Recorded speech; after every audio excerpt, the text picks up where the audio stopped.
So, Baruch atah Adonai, Eloheinu melech haolam, shekidshanu b'mitzvotav, v'tzivanu la'asok b'divrei Torah. We're on to the second portion in the book of Genesis, the portion Noah, page 41 in Eitz Chaim. Or if you're using a different Chumash, just look in the table of contents for the portion Noah, chapter 6 of Genesis, beginning with verse 9. Chapter 6, verse 9. So we're all familiar with the story of Noah and the ark. And I even hesitate to bring this up, but the famous Bill Cosby routine, I just bring it up, not knowing he's a convicted felon, but the comedy routine is famous for that. And on my Facebook feed today, there are a lot of cartoons that came up with Noah themes, like a dinosaur approaching Noah, and Noah wanting the dinosaur to get into the ark, and the dinosaurs say, "No, we booked a Carnival cruise." So, lots of other. They're not that much better than being on the ark. Right. Or the unicorns just missing getting onto the ark. So whatever, variety of cartoons out there about Noah and the ark,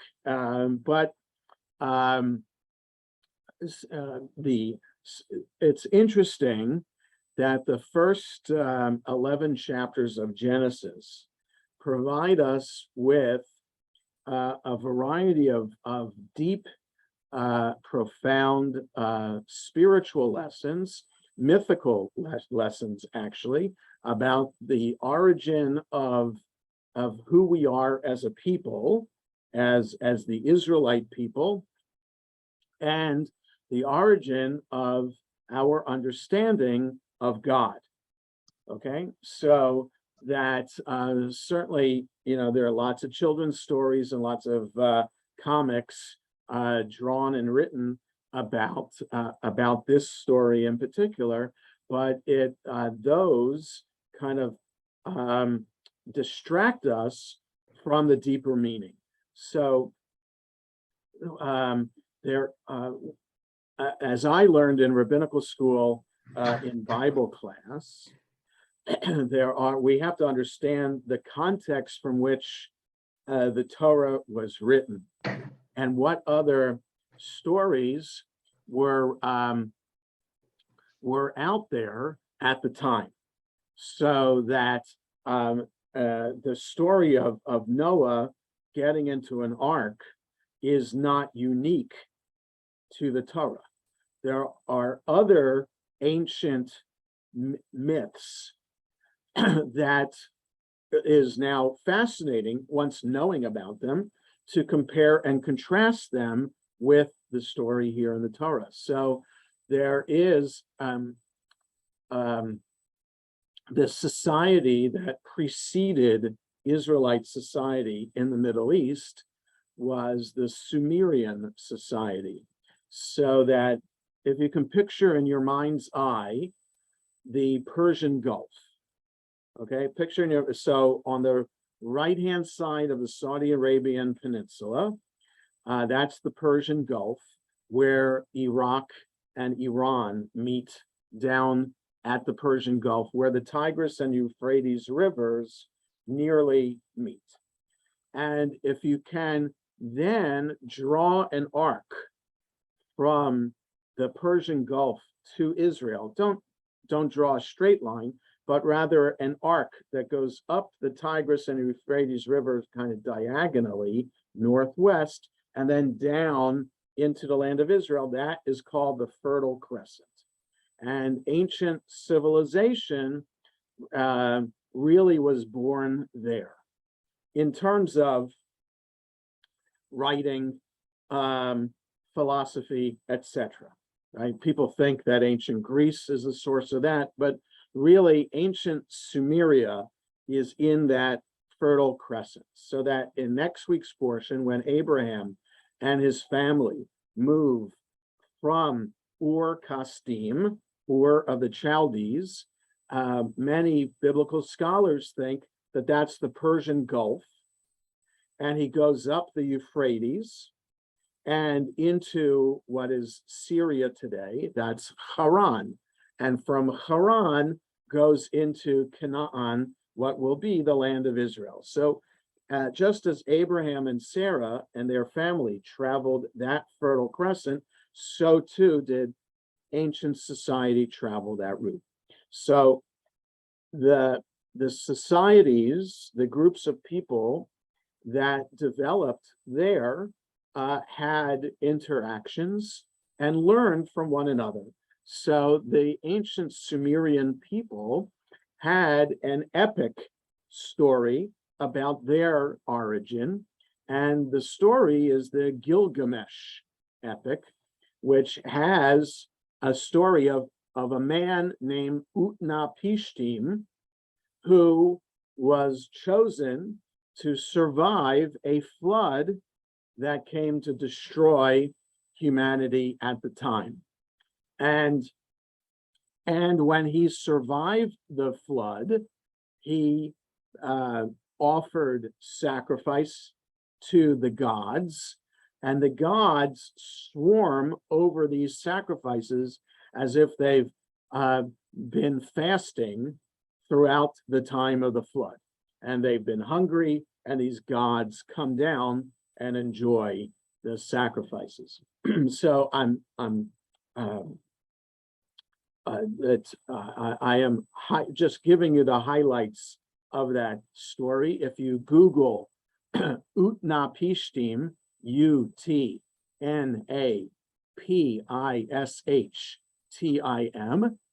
Utnapishtim, Gilgamesh, Gilgamesh,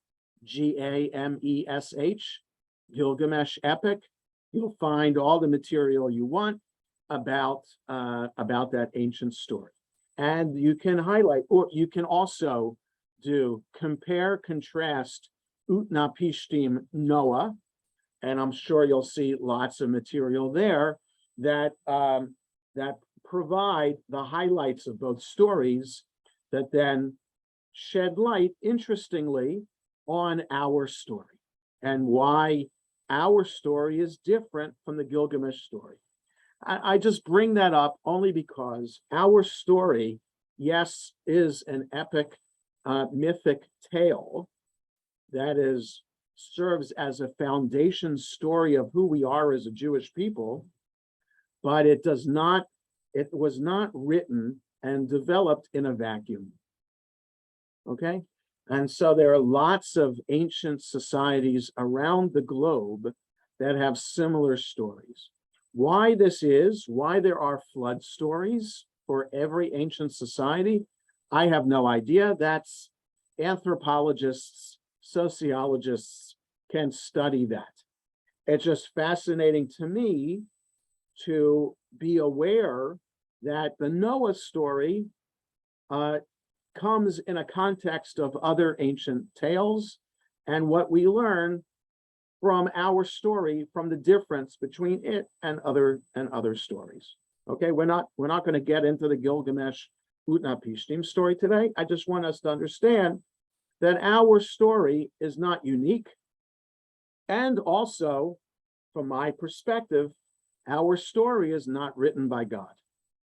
Okay, so I talked about that a little bit last Shabbat in Shul, about how the creation story, chapter 1 of Genesis, is not science, that we're not meant to take it literally. So the Torah is not meant to be taken literally. I will reiterate that message every week, that the Torah is not meant to be taken literally. It's meant to be interpreted. It's meant for us to continue to interpret and study and develop new meanings, because it is a human record and a compilation of ancient oral traditions in our heritage that came down into the written form that it is today.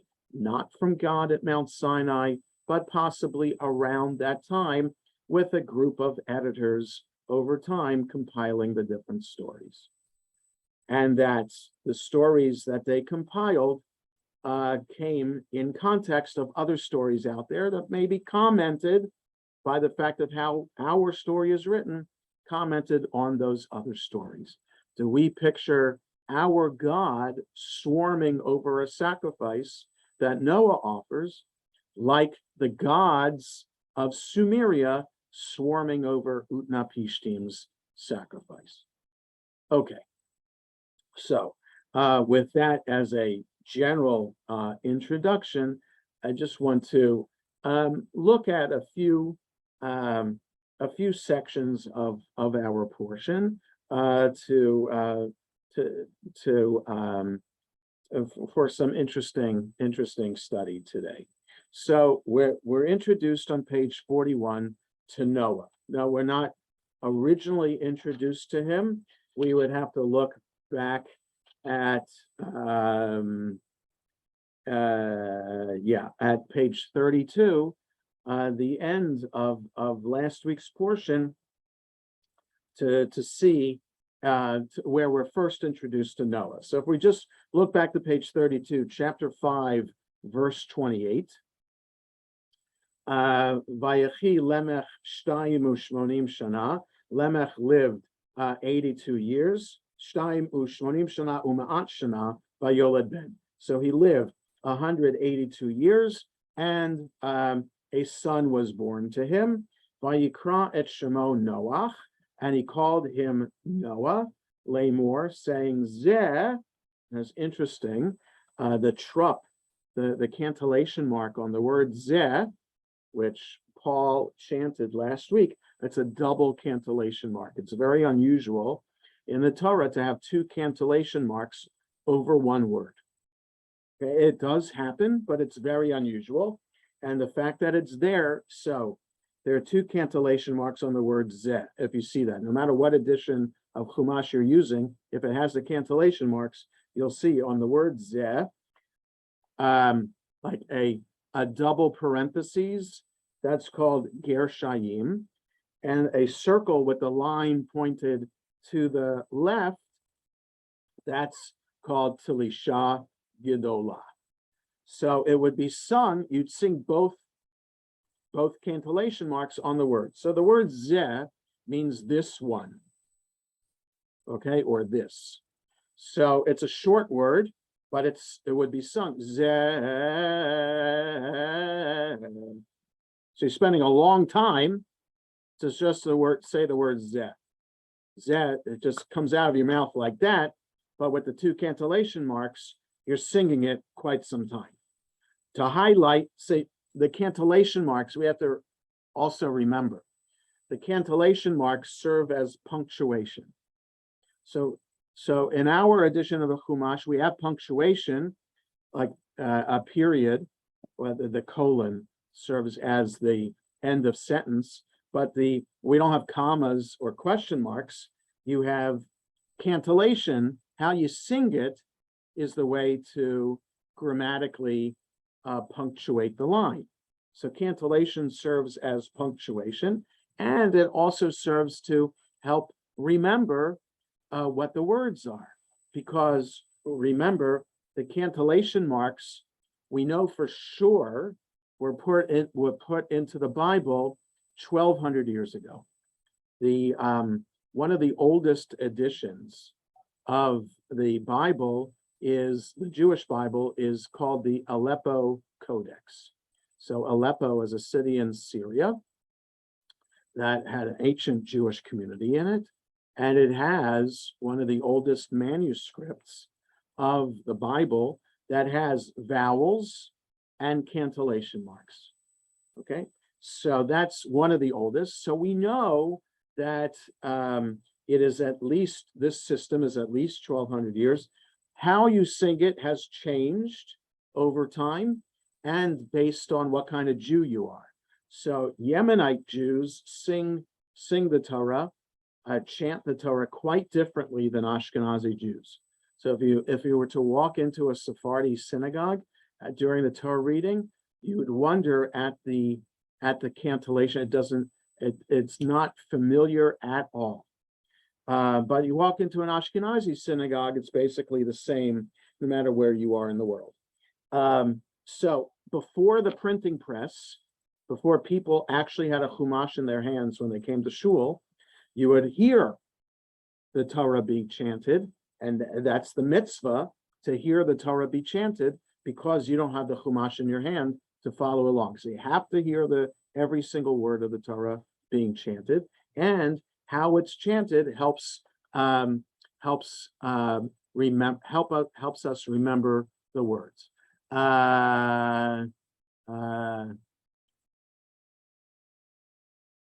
Right. So Jan just wrote something in the chat just to me about the trope.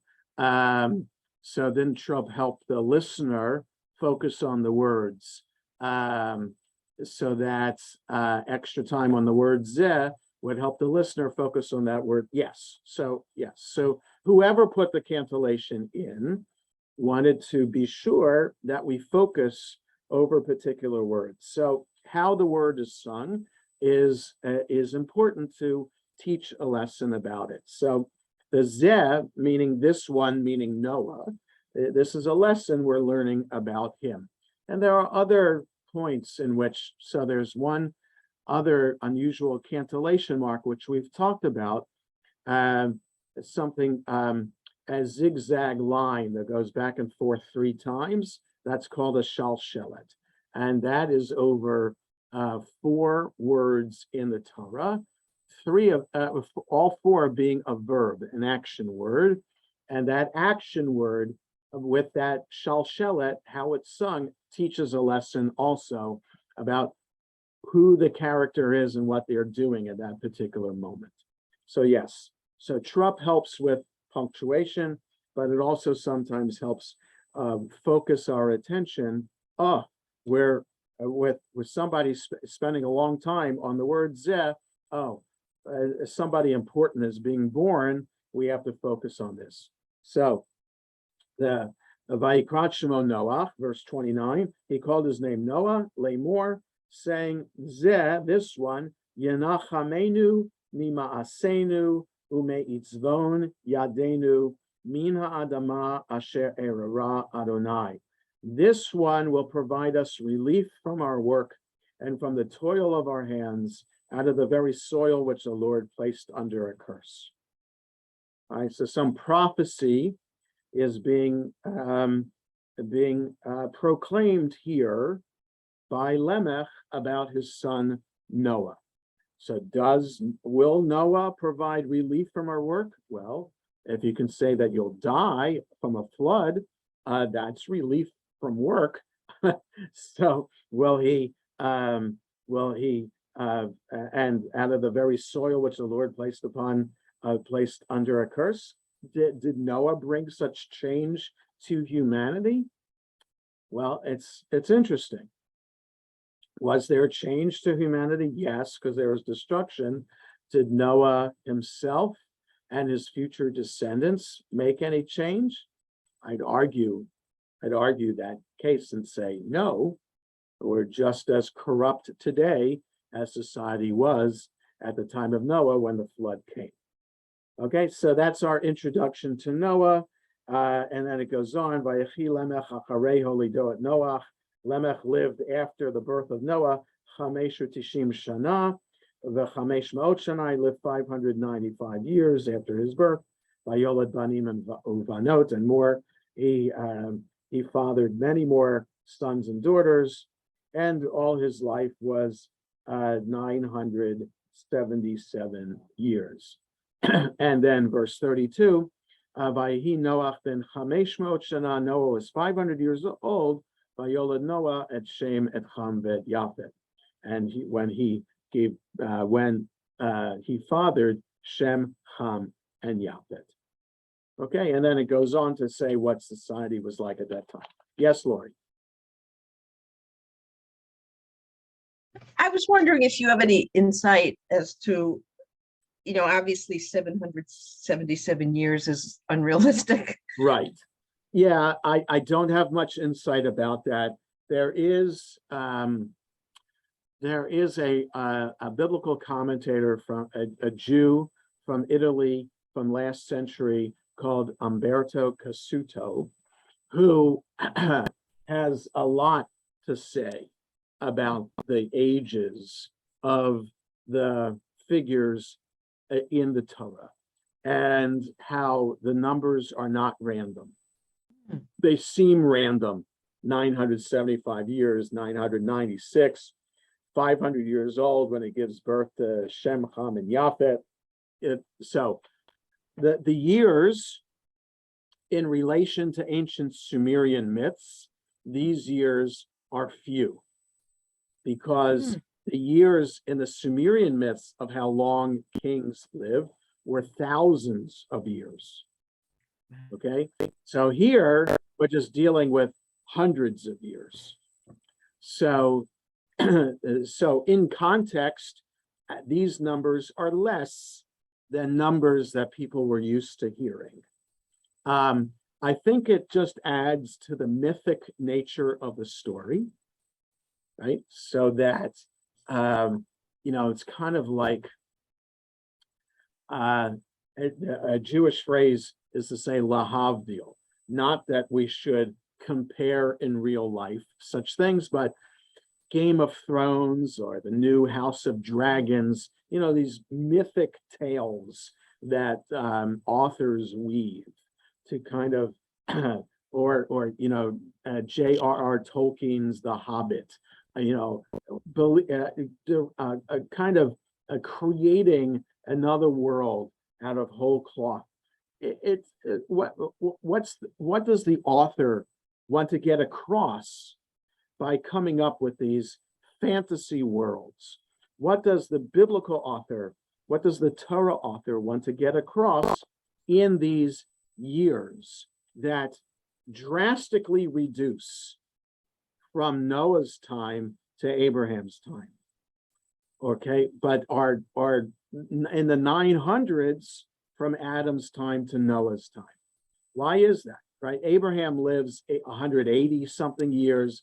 Isaac lives 140 something. Jacob lives 170 something. Oh, that's a lot less than before, but still a lot more than we're used to. And Moses lives 120, but others start to live a more normal lifespan after Moses. So what does it mean? So, there's a lot of midrash about it. I can't say for sure what it means, but I think it just adds to the idea that this is a myth, that we're not supposed to take it literally. We're supposed to understand we're talking mythic times, so we'll have details that add to the myth. A flood, nobody's experienced a flood like this, where humanity is destroyed and just one family survives in a big ship with animals. We've never seen anything like that before. So the miracles that happen in the Bible, in the Torah especially, all add to the religious lessons that the author of these stories wants us to understand. But Cassuto says that a lot of these ages, the numbers, are all related to the number 7, that somehow there are derivatives or multiples of the number 7. And that's certainly what in the case of Abraham, Isaac, and Jacob's ages. They're all related to like 3 squared times 7 squared gets you one of the characters' ages. And it's just interesting if you're into numbers that you can, if you just Google Umberto Cassuto, Abraham's age at death, I think something would come up on Google about that. Okay, so we're introduced. It's just funny to me that I was planning to just start on page 41 and did not realize that I would take 26 minutes before actually getting into page 41. So, Eila Toldot Noah. This is the history of Noah. That's how I would translate the word toldot, because we see it a lot now. We have Ela toldot Avraham, Ela toldot Yitzchak, Ela toldot Yaakov. We have it for a number of people, and I think it's translated in Eitz Chaim. This is the line. I think it's more. This is the history. This is the history of Noah, but more. This is the family history of Noah. Noach ish sadik tamim haya b'dorotav. Noah was a righteous. Now, the word tamim, how to translate the word tamim? So, Eitz Chaim translated as blameless. It could be simple, but not as like one of the four sons in the Haggadah story. There are four sons: Chacham, Rasha, Tam, Ve'eno Yodea Lishol. Tam is the same word as Tamim, just a different form of the word. So there in the Haggadah, simple is like not quite so smart, not an in-depth kind of person. I think Tamim does not have. It's not related to intellect. It's more related to character, spiritual character. So that's where the blameless comes in, kind of that simple in the way of not bruised or wounded by sin. Okay, so Tamim wouldn't be like a physical mark, but it's more like a spiritual kind of character. So he's righteous and pure in his generation. So righteous and pure in his generation. Eta Elohim hitalech Noach. With God, Noah walked. So hitalech. So this verbs take on a number of forms in the Hebrew language. So the heat, any verb that begins with a hey tough is a reflexive kind of interactive form of the verb. So to pray is lehit palel. So it's not an action that we are doing.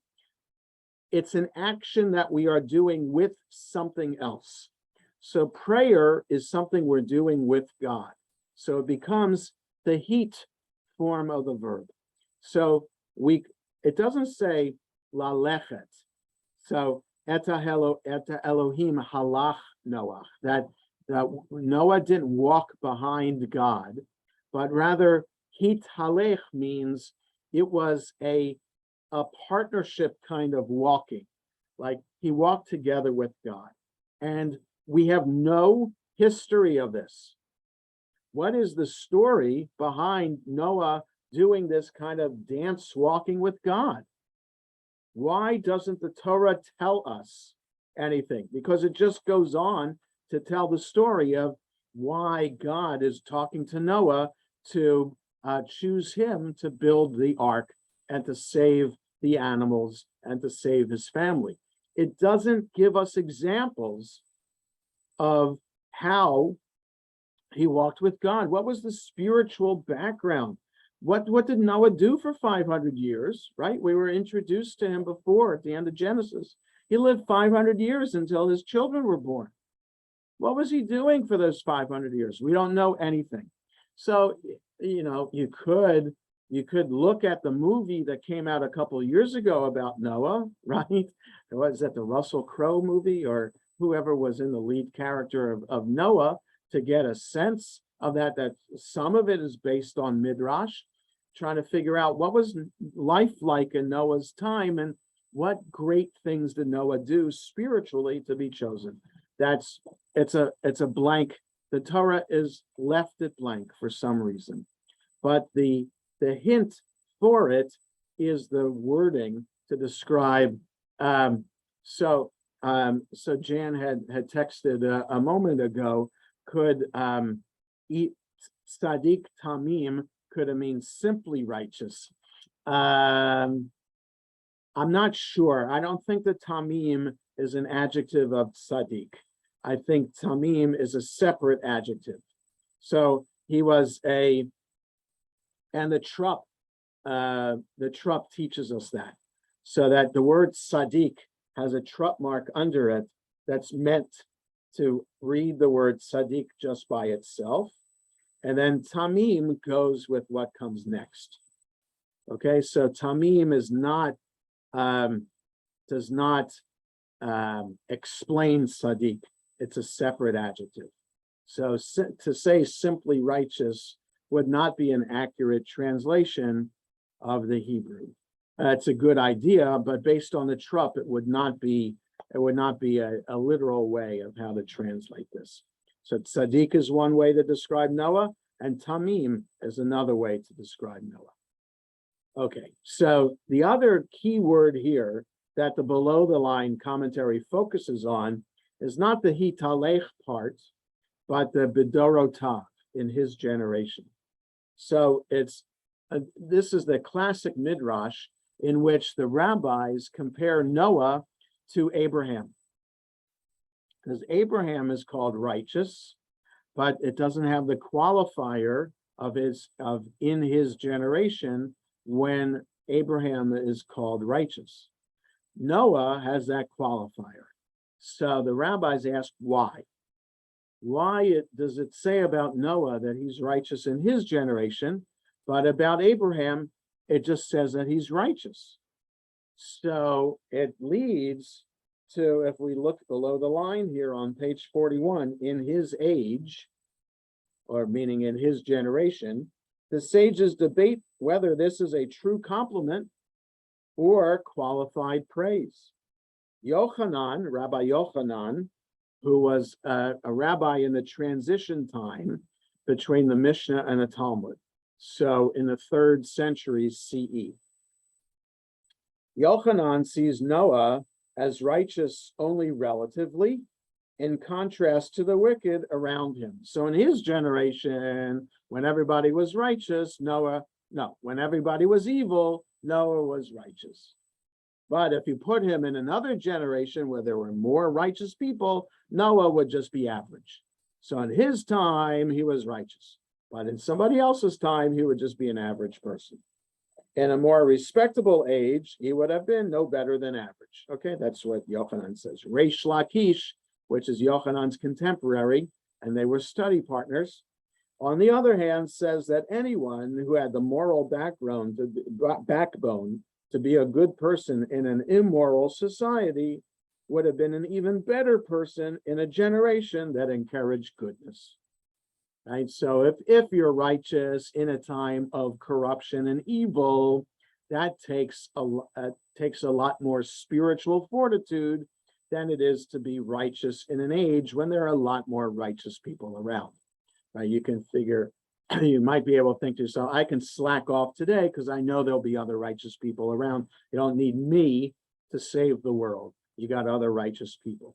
So, but in another age, it takes extra strength, moral strength, to rise above what everybody else is doing, knowing that you're going to be an outcast because of how different you are from other people.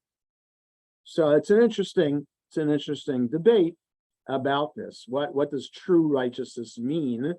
Is righteousness in relation to how other people are acting, or is righteousness an independent quality? Right? It's like good and evil.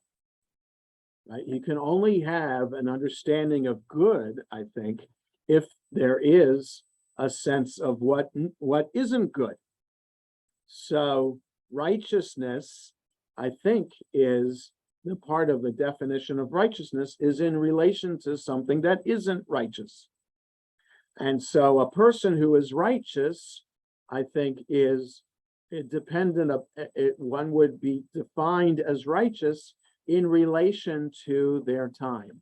So, that's why I think that some people who are considered to be great moral leaders of their generation are allowed some faults because compared to other people, they are better. Right. So the argument would be about King David. Right. Why is it okay to have Psalms ascribed to King David as part of our daily liturgy and as part of comforting verses to read in times of distress, when King David was arguably at times an immoral person, right? He slept with a married woman and had the husband of that married woman sent to the front lines so that he would be guaranteed to be killed in battle so that he could take this woman to as his wife. So the leader of the people of Israel and the writer of religious poetry, should we maintain his literature over that, right? When we're dealing with society today, when we are, in the South, getting rid of Confederate generals and their statues and erasing their names from highways and school buildings, when we think about, was Martin Luther King impeccable in character? Were Franklin Roosevelt led us to victory in World War II and led us out of the Depression? Was he a good person all the time? And is it fair or right to ask these questions of leaders? But it's all about relative to other people at the time. These are great people. And depending on what generation you put them in, maybe they wouldn't have been so great, or maybe they would have been even greater. So it's just an interesting exercise to engage in, the word Dorotav in his generation relative to the righteousness. It's fair to compare him to Abraham because the words in the Torah itself lead the rabbis to ask that question. And I think it's interesting for us to engage in that conversation. Okay, so that's what I wanted to say about that. And then there's more interesting comment about when Noah and his family entered the ark. So if we turn to page 44 and 45, which is chapter 7, beginning with verse 6, there's a comment here that I want to share below the line in a moment. All right, so we're on page 44, chapter 7, verse 6. It's in the second Aliyah, near the beginning of the second Aliyah. Noach ben shesh ma'ot shana, v'hamabul hayamayim al haaretz. Noah was 100 years old, and the floodwaters were on the earth. Okay, so he was 500 when his children were born. So now his children are 100 years old, and he's 600 years old. Vayavo Noach uvanav ve'ishto unashevanav. And Noah came, or entered, it could be entered the ark. Noah entered, and his sons, and his wife, and the wives of his sons. Ito, with him, El Hateva, to the ark, or into the ark. Mipnei me hamabul, to escape, or from the face of the waters of the flood. Okay, so meaning he was 600 years old when the flood waters began, And Noah and his sons and his wife and his sons' wives entered the ark to escape the waters of the flood. Okay, now, it's interesting how Midrash works, because Midrash is the rabbis commenting on a verse is based upon the wording of the verse. And so the rabbis first comment on the order given here on how Noah and his family entered the ark. So it says Noah and his sons and his wife and the wives of his sons. So why does it not say Noah and his family? It could have said there is a word in the Torah for family, and that's mishpacha. We have that word in the Torah. So it's not a new Hebrew word, right? It's not from the time of the rabbis. It's not a medieval Hebrew word. It's not a modern Hebrew word. It's a Torah word, right? So some Hebrew comes from the Torah or before, and some Hebrew words are post Bible. But the word mishpacha exists. So why doesn't it say vayavo Noach umishpachto? Okay, that's one question you could ask. Why does it not say Noah and his wife and his sons and their wives? Why doesn't it go in order like that? Why does it say Noah and his sons and then his wife and his daughters-in-law? So below the line, on page 44, the word order, which lists all the husbands first, then the wives, implies that Noah and his sons entered the ark separately from their wives, right? That could be the implication of just how they entered the ark, just a kind of a hierarchy or kind of, just the way society works. I don't know. It's like the King of England and his family, how they're lined up on the balcony. There's an important way of how they're lined up, right? Or how they appear in a picture that's going to be publicized, like the Christmas picture or whatever it is, right? Or how they were seated at Queen Elizabeth's funeral. It's important order there. So maybe that's what this is showing too, seniority in the family. Noah, then his sons, then his wife, then his daughters-in-law. Okay. Or, it goes on, it would have been unseemly for them to enjoy marital intimacy while the rest of humanity was drowning. So in other words, if they walked up together, so imagine Noah and his wife walking up the ramp into the ark together, perhaps they were even holding hands. So if you can imagine that, what would that have been appropriate while people were about to die around them for them to be holding hands at that moment? Okay.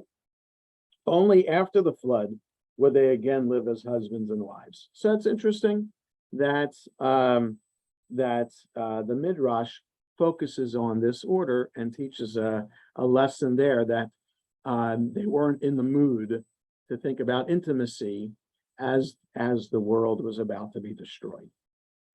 And the other note about this is the timing of going into the ark. So they're going into the ark to escape the floodwaters. And below the line on 45 raises the question, how high was the water at the time that they got into the ark? So because of the waters of the flood, Rashi, one of the great Bible commentators from 1,000 years ago, cites the tradition that Noah did not enter the ark until the water reached his ankles. So that was as high as he was willing to let the water go before he realized there's no turning back now. It's just going to get worse. This isn't just the worst rain that we've experienced as humanity. This is something a lot worse. And when it got to the ankles, that was the moment. Did he not really believe God's threat? Right. So like, why didn't he start getting into the ark as soon as it started raining? Isn't that the fulfillment of the promise that the flood is coming? Why did he wait until the ankles?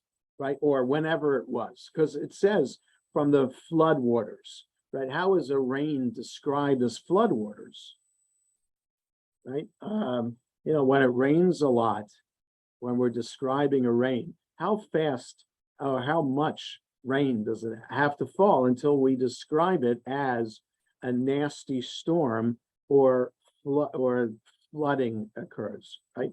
So, so in my particular neighborhood or my house, when it rains a lot, the water, like there's a river of water going the side of my driveway, and the end of my street, there's a huge puddle that forms. So it's a bad rainstorm when those two things happen. So does Noah wait until those moments? And the question is, why is he waiting? Why should he deny God's word, right? And it goes on, or was he hoping to the very end that the people would see the rain and repent, making the punishment unnecessary? In other words, so God told Noah, I'm going to destroy all humanity with a flood. And maybe, and there is midrash, that it took a while for Noah to build the ark. And maybe while he was building the ark, people were asking questions about what's going on. And maybe that gave Noah the opportunity to try to convert some people, to say, repent of your ways so that you don't get annihilated by these floodwaters. And maybe he was waiting until the last possible moment to see if anybody else was going to repent. And right, so Jan also, and just a comment to me, not to everyone, maybe this is a difference also, that Noah was waiting. Noah waited for the rain to be falling pretty hard until he got into the ark, whereas Abraham followed God's word right away to leave from his homeland and go to the land of Canaan. So, all I would say is we don't know if that's right away. The Torah describes it as if it's right away that Abraham picked up and went. But maybe he needed time to pack.